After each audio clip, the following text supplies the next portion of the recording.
more power than you like to give yourself credit for. Maybe that's something that's going on in your life right now that's challenging.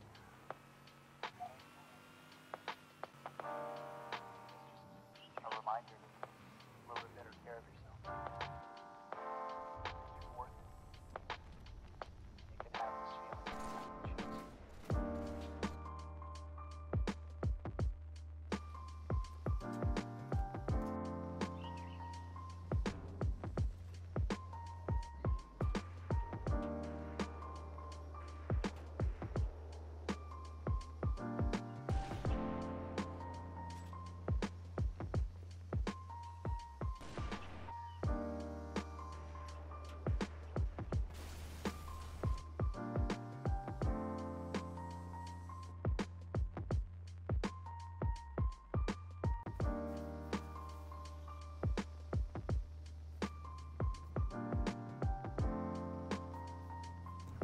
This gun is not real. You and I know this to be factually true. In fact, this whole area I'm in is clearly a work of fiction. Each part of it is simply a series of textures on geometric shapes carefully crafted to create the illusion you see before you. Even my avatar, to which I'm speaking to you through right now, is not real. Shocking, I know. And yet, this scene immerses us into this world. It's not real, but so many familiar shapes and objects allow us to perceive it in a way that gives us the ability to put ourselves into it. This is one of the many aspects of fiction that makes us love it so much. You ever play a good session of Dungeons & Dragons, where you know you're at a table but your mind is almost meshed into another reality? It's a very similar concept. And yet, video games take this idea of immersion and put it into an easier to digest formula by creating situations or ideas that we know to be true within our reality. That's how we normally get immersion.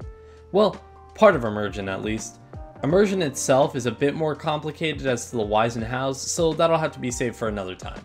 The point is, this is the power a well-designed game environment has when a level is created within a video game. Naturally, gameplay in a game should be the primary focus, that's just common sense, but if you are in a vacuum with a great game, then you have no idea what kind of progress you are making within said area. Or if an environment is too bland or very uninspired, you create boredom in even the most engrossing of gameplay experiences. Naturally, there are some exceptions, such as fighting games, but even those have backgrounds dedicated to some sort of visual appeal when duking it out. And while being too boring is a bad thing, the opposite can also occur. If there is too much going on in an environment, then the player can lose focus very quickly, overwhelmed with an array of objects, noises, or other stimuli presented to them. Video game environmentalists have the tough job to strike a balance with the mundane and easy to grasp with the interesting and detailed. Not an easy task for a developer, I'm sure. And yet, one development team did a job that I think was beyond fantastic. Cortana, all I need to know is did we lose them? I think we both know the answer to that. Bungie with the original Halo. Now I know this game has had its praises sung about it until it went deaf from constant noise and then some, but I think it's my turn to throw my hat into the ring in all honesty. Before we get into it, we need some obligatory backstory. Halo is my favorite franchise of all time. I played Halo Combat Evolved on my PC when I was 6 and was instantly hooked on the game. But I didn't appreciate everything the game had to offer until I was much older. Honestly, all things considered, I feel me making a video on this is a little overdue. Now what's to say about Halo that hasn't already been said before? The game itself is groundbreaking and Bungie put so much time and effort into everything in it. I mean, its soundtrack doesn't even need mentioning, the gunplay is still one of the best out there, carrying the formula as far as Halo 3, but one of the biggest reasons I fell in love with this game to this day is due to its environments. Don't get me wrong though, the gameplay and graphics for the time were amazing. A rock, paper, and scissors dynamic with grenades, melee, and weapons were used for the primary focus for the gameplay. The pacing was nice and easy to understand, and the story had even little boy Epoch enraptured. Sure, there were other games that I was playing at the time that had similar styles of gameplay and were amazing in their own right, but there was something Halo offered me that other games didn't. Mystery.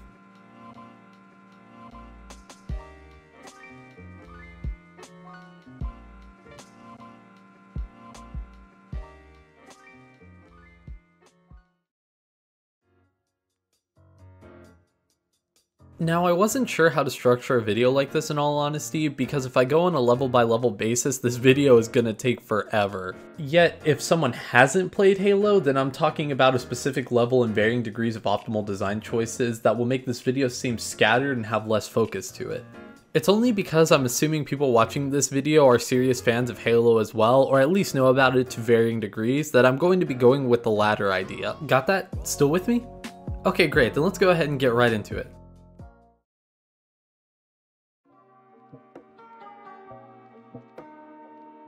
As previously stated, Halo does a wonderful job of capturing mystery, as you only get to see the ring that the game is named after on 3 separate occasions within the first level. The opening cutscene, when you meet Captain Keyes only if you look outside the window, and the ending cutscene. Other than those 3 different situations, it's just talked about throughout the level. Speaking of the first level, I think it's a very good entry point and Bungie couldn't have done better with this introduction. The whole of the Pillar of Autumn is filled with nothing but tight corridors and generic doorways. Half of the doors that you see are going to be locked due to hints at Covenant being behind them trying to break it down, and the overall ship rarely allows you to take the pleasure to look outside, giving you the impression that this ship is made purely for war and nothing else. Going a little ad-lib here, I think this was actually done on purpose. It may seem boring, but having a tutorial mission that was actually meant to be very linear to kind of teach you the ideas and mechanics of the game seemed kind of smart at the time. Anyway, by the end of the mission, you are begging to see something other than gray and black, and oh boy, does this game deliver.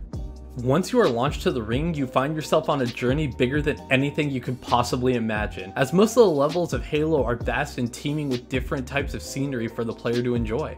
The second mission, Halo, does a pretty good job of rewarding the player. Now this level is great though, with lots of areas to explore, wondrous energy beams that serve as a gameplay mechanic to locate Marines, but I think the most important part is the reveal of the Forerunner interior residing in the bowels of the cliffside. Anywhere in the game that Forerunner tech is seen, it is always met with this grand scale and enigmaticness that makes you wonder what even happened. This alien race that is obviously more technologically advanced than humanity or the Covenant, yet no sign of them seems to remain other than what they left behind.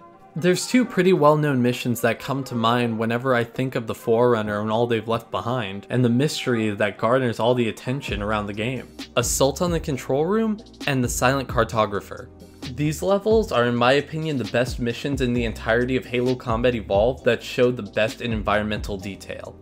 And there is an elephant in the room that I have to acknowledge, 343 Guilty Spark. Me picking these 2 levels is not to say 343 Guilty Spark is an irrelevant mission. However, I have noticed an obscene amount of videos pertaining to it. As such, it's not going to be covered considering how saturated the market for that is. Besides, I feel like these 2 missions deserve a little bit of time in the light themselves. So before I talk about why the environment of the Silent Cartographer is genius, I just kind of need to get my fanboying out of the way, so if you'd excuse me.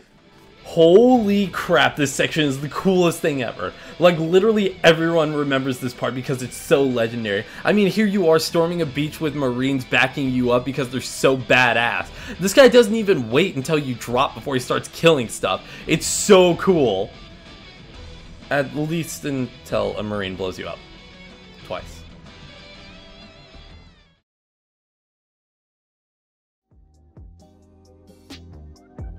Okay, now that I got that out of the way, let's talk about the cutscene beforehand that gives you a generally good idea of the area you're going to be exploring. Not only do you see it from a camera perspective, but a first-person one as well as you fly over it. This is very relevant as this perspective isn't readily available to the player, and allows them to get a bird's eye view of the area they're going to be exploring. Not only that, but you actually get to see Forerunner tech melded into the cliffside as you pass it. I find this interesting because this is almost contradictory to the level following it, Assault on the Control Room, which has the structures almost naturally a part of the environment. Meanwhile, the Silent Cartographer has these structures sticking out in an oblong fashion. Going back to Assault on the Control Room, it's kind of ironic that you never get to see Halo when you're in the snowy terrain, but on Assault, it's nearly impossible not to have it within sight while on the island.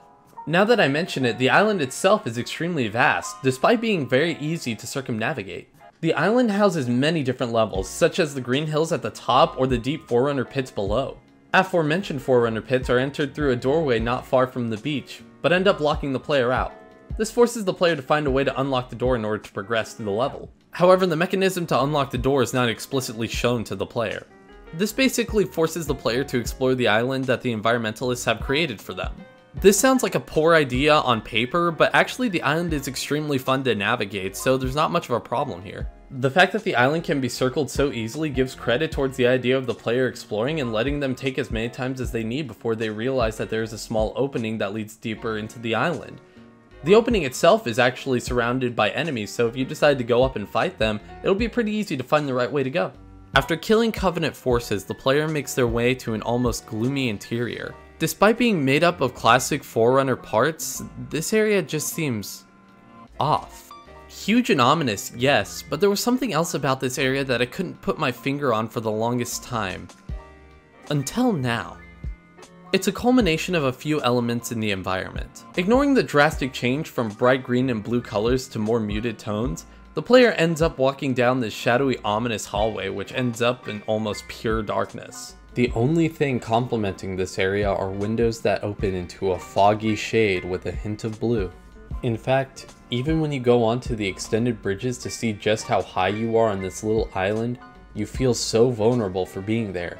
Not to mention going from this wide and free area to a very limited, very linear structure. It's kind of smart manipulation as to mess with the player's sense of what if, without explicitly saying anything. What if something attacks you from the only way you came in? How are you going to leave? And if something does want you dead, now you're in the dark with something that wants you dead. And the only way out is through a chasm of death. Besides that, why are these structures so massive, and why does this pit stretch on for miles? Or maybe you just feel like you shouldn't be here, like this is all one big mistake. Perhaps this was left to be hidden in a seemingly remote island for reasons we shouldn't mess with. Though, we do mess with it. And so, we unlock the door to the room that the Covenant blocked us off from. Returning to the door for this ever deeper facility, you make your way as far down as you need to. And I think this part here is phenomenal in concept, but in execution it's a bit rocky. I kind of see what they wanted to go for here, since the Cartographer is kind of a big deal and they wanted this large set piece to loom over the player, kind of how like Halo literally does throughout the game. It made sense since the Cartographer is the literal map of the ring. Yet this part just seems maze-like and confusing. There's no sense of course correction, and there's a series of small bridges and platforms that seem to have almost no purpose. Certain rooms circle around open platforms while others just lead to random shafts that drop you down. Not to mention, making your way back up once you grab the Cartographer is kind of a pain if you don't remember your route or fell down one of the shafts going down. Speaking of, when you do find the Cartographer, it doesn't really have that build up like the hallway you originally explored to unlock the door. It's just kind of there. Granted, there is a hallway guarded by elites, but no real substance other than that. In fact, I missed the Cartographer despite doing this mission over 30 times in my life because of how little natural flow this part of the level has. And yeah, when you're at the bottom, it's cool to see progress you've made and the end goal represented by that balcony hovering over. But I'm not thinking, yeah, now time to make it out of here in the same way I came in. I'm thinking, please, for the love of God, let me not get turned around down here. Yet when you make it out at the end of the level, there still is a nice shot of the island you explored from a different angle, allowing you to reflect on the mission as a whole. Now, I know I had some negative critique regarding the silent Cartographer, but one bad thing doesn't make the level horrible, and I have my own gripes with Assault on the control room, mainly just how long and tedious it feels after the first 10 minutes of playing. I do acknowledge that nothing is perfect, however, and thus will still stand by what I said about them being the best levels for giving players a natural and fun environment to move along in. While the silent Cartographer gives off this air of mystery and ominousness pretty well, I think that there is another attribute that is sometimes overlooked. Scope. Hey guys, it's Burndile here. Sorry to leave on this little cliffhanger, but I just went through about half of the script and was finally able to finish the first half of the video. Didn't really expect it to be long enough to warrant a part 2, but from the looks of it, I'm going to have to split it in half. Sorry about that, but I'll be working on the video as soon as possible, so look forward to that if you enjoyed it. Speaking of, if you enjoyed, feel free to subscribe. I'm not good with these outros. Yeah, thanks for watching, and I hope you guys enjoyed. I love Halo, so probably expect a little bit of more Halo content whenever I have time. So yeah, hope you guys are having a great day, and I'll see y'all later. I think one of my neighbors is drunk and throwing up outside. What? Half of the doors you see are going to be locked due to hints at Covenant being behind them and trying to break it down. As earlier, well, thanks, fan. I find this interesting because this is almost contradictory to the level following it, Assault on the Control Room, which has the structures almost naturally a part of the environment. Meanwhile,